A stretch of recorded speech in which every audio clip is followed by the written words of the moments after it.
尋秦記我尋日就睇咗啦，超出我預算。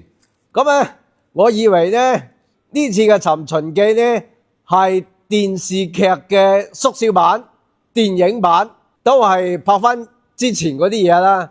點知唔係，佢係續集嚟㗎。喂，我真係完全唔知道喎，佢竟然係續集。咁我覺得呢，如果係睇過《尋秦記》連續劇嘅朋友，咁呢一出嘅電影非常值得睇，非常之有情懷感啊！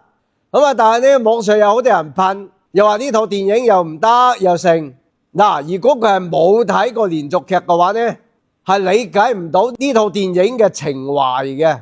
我尋日睇咗出電影之後呢，我感覺就好似等緊一個答案，等咗好多年，而依家終於有啦，就係呢種感覺。好似會有續集喎，我唔知點解呢套劇感覺係埋咗少少，有機會出續集嘅感覺。但係個前提係原班人馬拍唔拍到呢樣嘢先至係最重要啊！